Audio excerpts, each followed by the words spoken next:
स्वागत है आप सभी का अपने चैनल ऑनलाइन स्टडी 1.6 में। इस वीडियो में प्रश्नावली एक वास्तविक संख्या के वीवीआई ऑब्जेक्टिव प्रश्न को सॉल्व करना सीखेंगे। देखिए, प्रश्नावली एक वास्तविक संख्या के एक टॉपिक परमेय और अपरमेय से बोर्ड एग्जाम में 3 से 4 प्रश्न पूछे जाते हैं। तो इस वीडियो में सभी को एकदम कंसेप्ट से समझेंगे। तो चलिए शुरू करते हैं। तो सबसे पहले परमेय और अपरमेय को समझते हैं। तो देखिए, परमेय संख्या कहते किसको हैं? तो पहले इसके परिभाषा को पढ़ते हैं। वैसी संख्या जिसे P/Q के रूप में लिखा जा सके उसे परमेय संख्या कहते हैं, जहां Q बराबर नहीं हो 0 के और PQ सह अभाज्य या अभाज्य हो। यहाँ पे पहले परिभाषा को समझिए। तो इसके लिए एक उदाहरण लेते हैं। उदाहरण में ले लेते हैं 2। अब देखिए, इस 2 के हर में कुछ नहीं तो क्या रहता है? 1 रहता है। तो यहाँ पे क्या है? 1 है। तो देखिए, इस 2 को P/Q के रूप में लिखा जा सकता है, तो इसीलिए ये 2 क्या है? एक परमेय संख्या है। यदि 2/3 दे दिया तो ये भी P/Q के रूप में है, तो इसीलिए ये क्या है? एक परमेय संख्या है। अब आगे क्या कह रहा है कि जहां Q बराबर नहीं हो 0 के। एक उदाहरण से देखिए, यदि कि 2/0, यहाँ पे 2 क्या है? P है और 0 क्या है? Q है। तो क्या 2/0 ये परमेय संख्या होगा? तो ये परमेय संख्या नहीं है, क्योंकि इसके परिभाषा में ही कह रहा है कि Q बराबर नहीं होना चाहिए 0 के। तो देखिए, ये तो नॉर्मल इसका परिभाषा हो गया, लेकिन बोर्ड एग्जाम में क्या इसी टाइप का नॉर्मल प्रश्न पूछेगा? तो नहीं। तो बोर्ड एग्जाम में जैसा प्रश्न पूछता है तो उसी टाइप से हम परमेय संख्या को पहचानना सीखते हैं।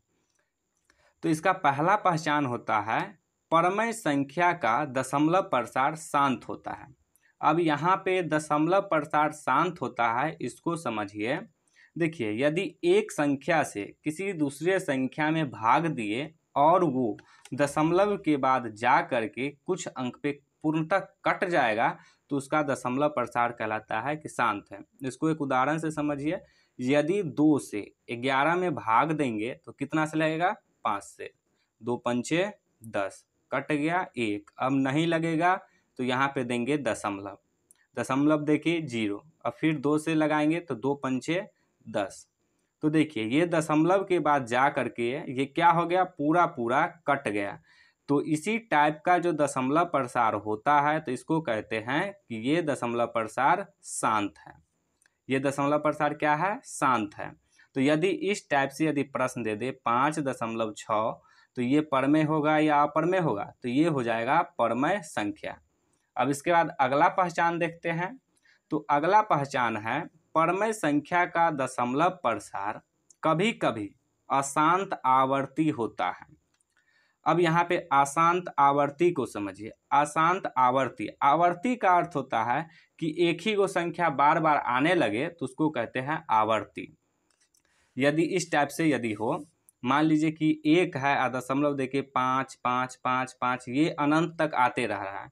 तो यहाँ देखिए एक ही संख्या है 5 जो बार बार आ रहा है, तो ये क्या हो रहा है? 5 का आवर्ती हो रहा है। तो यदि इस टाइप का यदि दे दे संख्या और पूछे कि ये परमेय है या अपरमेय, तो हम लोग डायरेक्ट कह देंगे कि ये एक परमेय संख्या है। अब अगले पहचान को देखते हैं।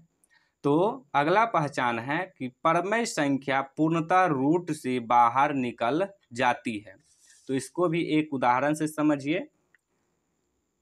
रूट के अंदर ले लेते हैं 4। तो ये तो रूट में है, तो क्या ये रूट से बाहर निकलेगा? तो 4 का अभाज्य गुणनखंड करेंगे तो 4 का अभाज्य गुणनखंड क्या हो जाएगा? 2 गुने 2। 2 2 बार है गुना के रूप में, तो 1 2 रूट से बाहर आ जाएगा। तो देखिए, 4 क्या है? पूर्णतः रूट से बाहर निकल गया 2 के रूप में। तो 4 क्या हो जाएगा? परमेय संख्या हो गया या अपरमेय संख्या? तो रूट 4 है परमेय संख्या। तो परमेय संख्या का पहचान देख लिए। अब अपरमेय संख्या को समझते हैं। अपरमेय संख्या वैसी संख्या जिसे P/Q के रूप में नहीं लिखा जा सके उसे अपरमेय संख्या कहते हैं, जहां Q बराबर नहीं है 0 के। अब अपरमेय संख्या का पहचान देखते हैं।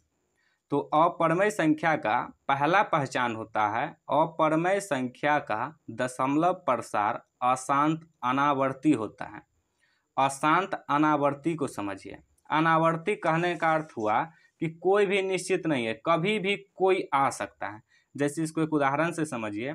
हम एक लिए दशमलव देखिए 2 3 1 5 7 9 1 2 3 5 8 9। तो इस टाइप से देखिए यहाँ पे कोई फिक्स नहीं है कि 2 के बाद 3 ही आएगा, 3 के बाद एक ही आएगा।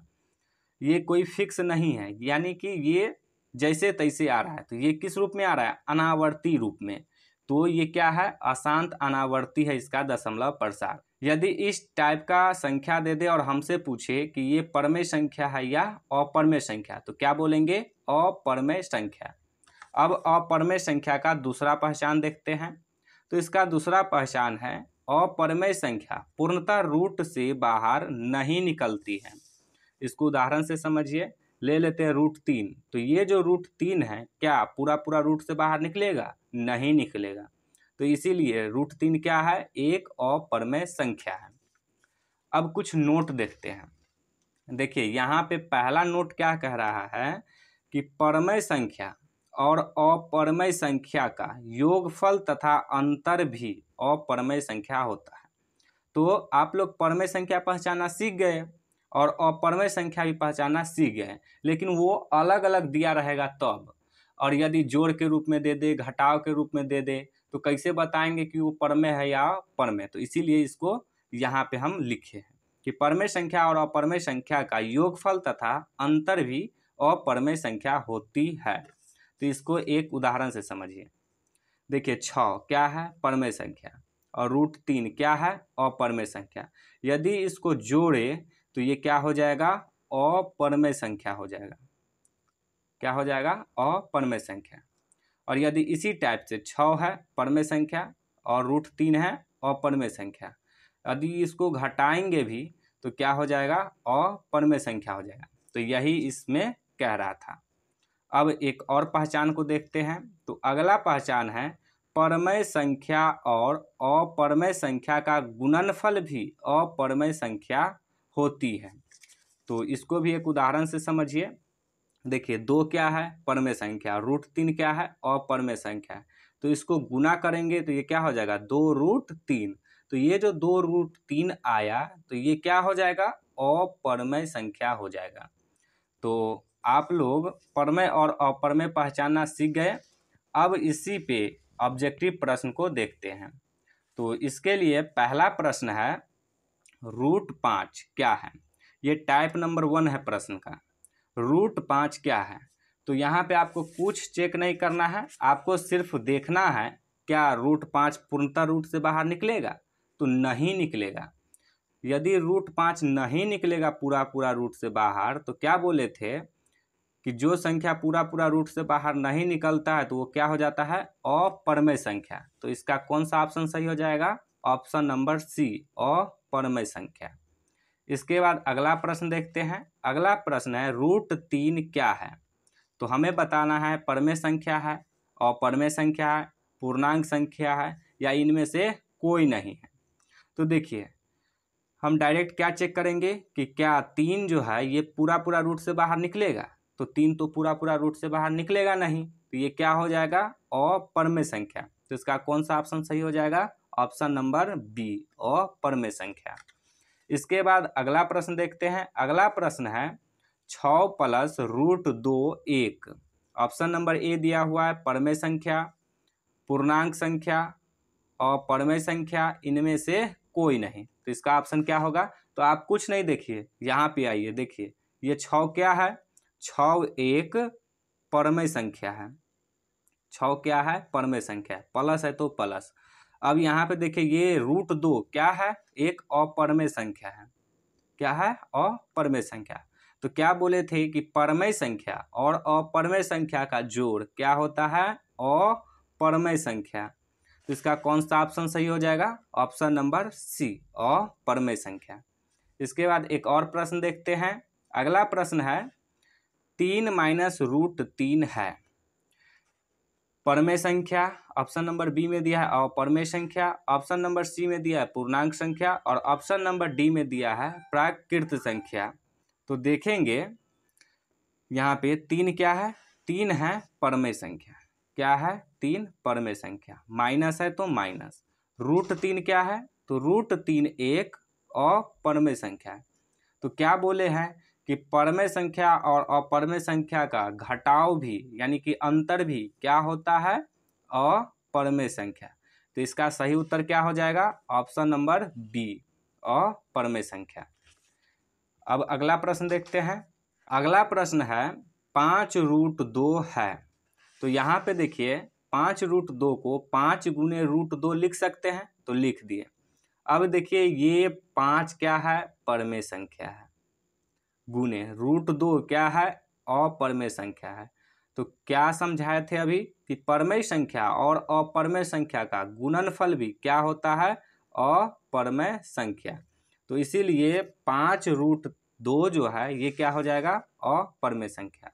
तो इसका ऑप्शन नंबर बी जो है ये हो जाएगा इसका राइट ऑप्शन। इसके बाद अगला प्रश्न देखते हैं। अगला प्रश्न है 1/√3 है। तो यहाँ देखिए एक क्या है, परमेय संख्या। क्या है, परमेय संख्या बट्टा √3 क्या है, एक अपरमेय संख्या।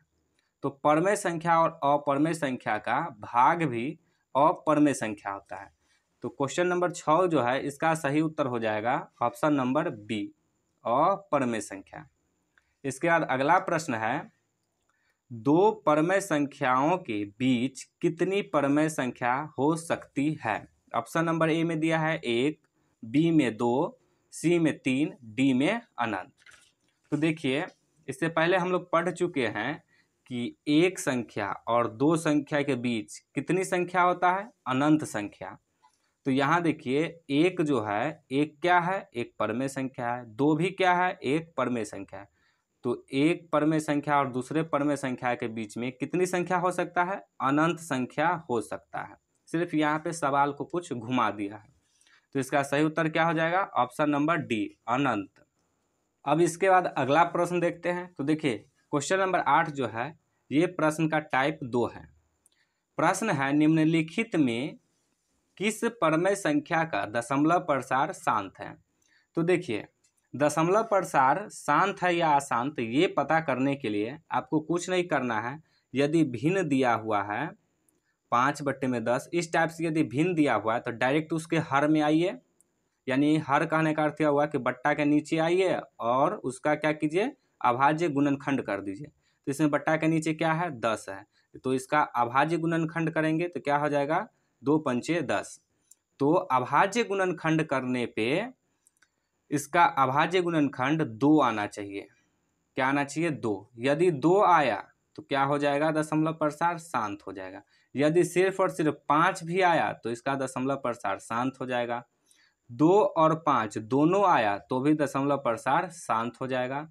और यदि अभाज्य गुणनखंड में 2, 5 के अलावा अन्य कोई भी संख्या आ गया तो समझिए कि उसका दशमलव प्रसार अशांत है।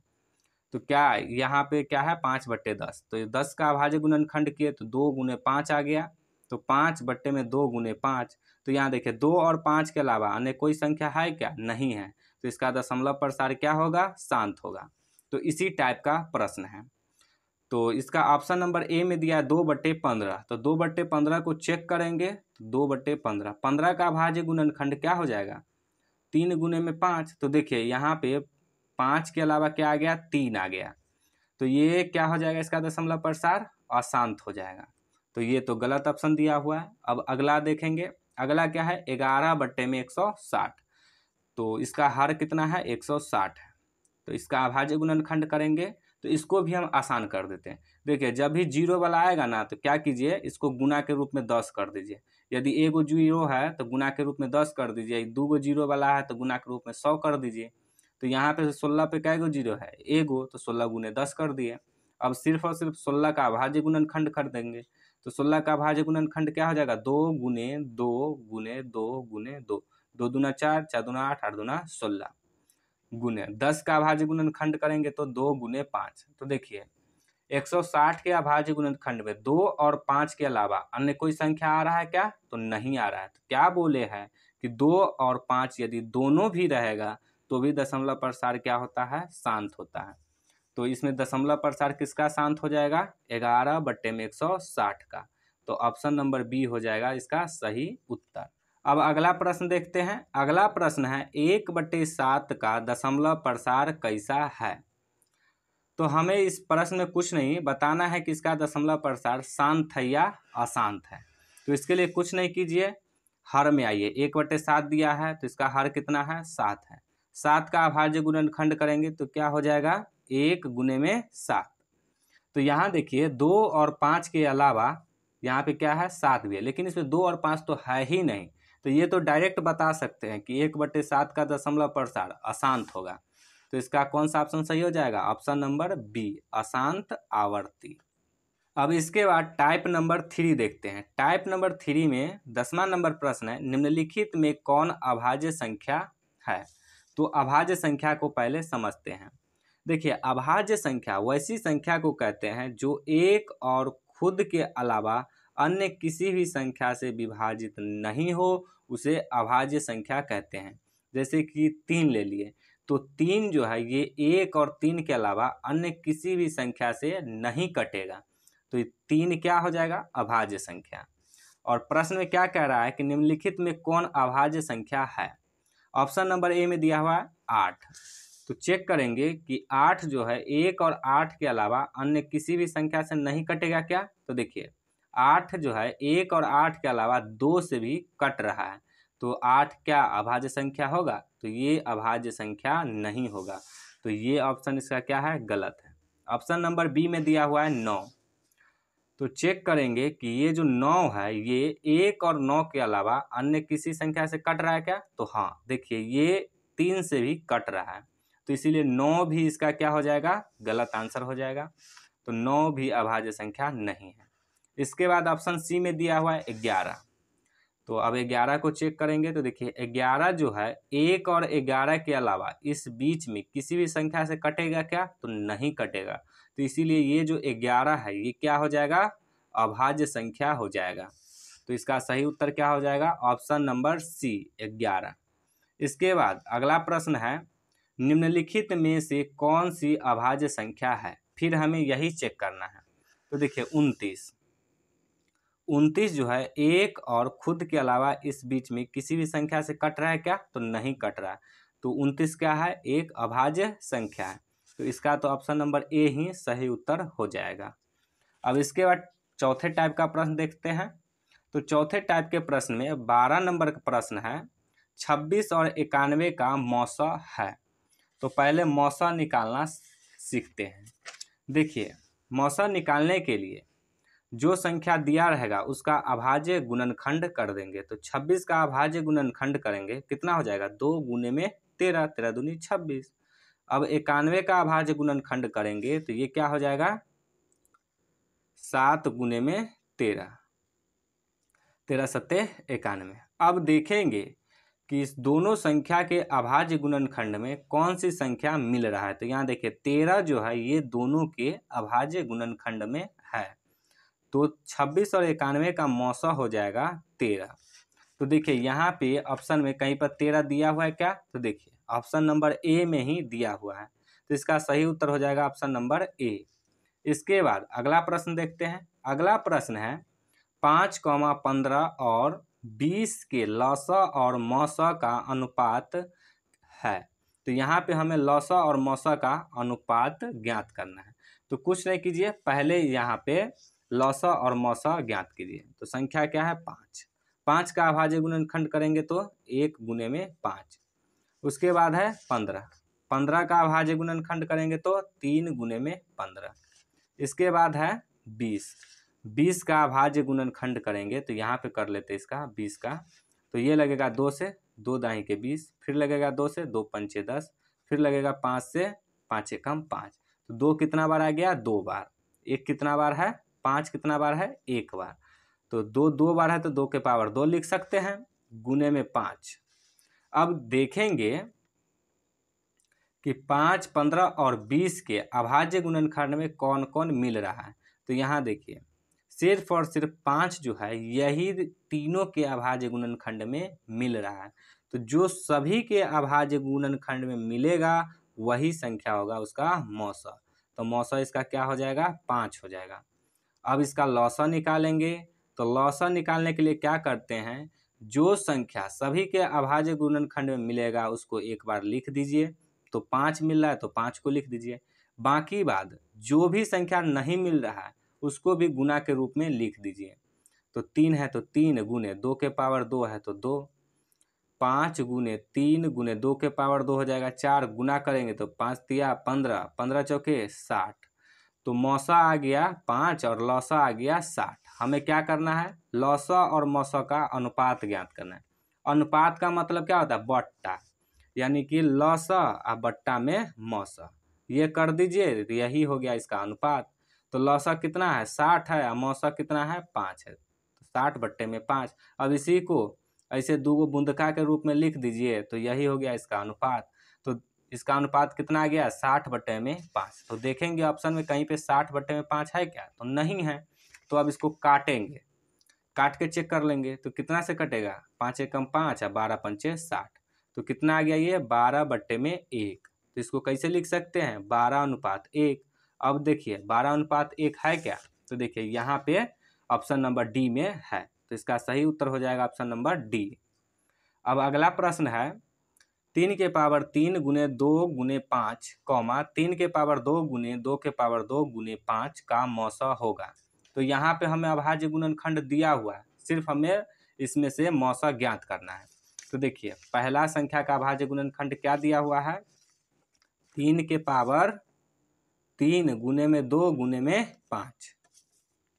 और अगला संख्या का गुणनखंड दिया हुआ है 3 के पावर 2 गुने में 2 के पावर 2 गुने में 5। ये अभाज्य गुणनखंड दिया हुआ है। तो सबसे पहले चेक करेंगे कि इस दोनों के अभाज्य गुणनखंड में कौन संख्या मिल रहा है। तो यहाँ देखिए 3 भी मिल रहा है, 2 भी मिल रहा है और 5 भी मिल रहा है। तो इसका मौसा ज्ञात करना है। तो मौसा ज्ञात करने के लिए क्या करते हैं, जो दोनों संख्या के अभाज्य गुणनखंड में मिलता है उसके छोटे पावर वाले को लिखते हैं। तो 3 तो दोनों के अभाज्य गुणनखंड में है, लेकिन छोटा पावर किसका है, 3 के पावर 2 का। तो 3 के पावर 2 गुने, अब 2 तो दोनों के अभाज्य गुणनखंड में है, लेकिन छोटा पावर किसका है, इस 2 का। तो 2 गुने, ये 5 दोनों में मिल रहा है तो 5। अब इसको सॉल्व कर देंगे। 3 के पावर 2 है, यानी कि 3 को 3 से गुना करेंगे तो 9 गुने में 2 गुने में 5, 9 दूना 18, 18 पंचे 90। तो इसका मौसा कितना आ गया, 90। तो देखेंगे कौन सा ऑप्शन में है 90। तो यहाँ देखिए ऑप्शन नंबर ए में दिया हुआ है 90। तो यही हो जाएगा इसका सही आंसर। तो उम्मीद है कि आप लोगों को जितना भी ऑब्जेक्टिव प्रश्न बताए हैं ये सभी कंसेप्ट आप लोगों को समझ में आया होगा। यदि समझ में आया हो तो इस वीडियो को लाइक कीजिएगा और चैनल को सब्सक्राइब जरूर कीजिएगा। यदि आप लोग इसी टाइप से प्रत्येक चैप्टर के प्रत्येक टॉपिक वाइज ऑब्जेक्टिव प्रश्न देखना चाहते हैं तो कमेंट कीजिएगा, तो सभी टॉपिक पे वीडियो बनाएंगे।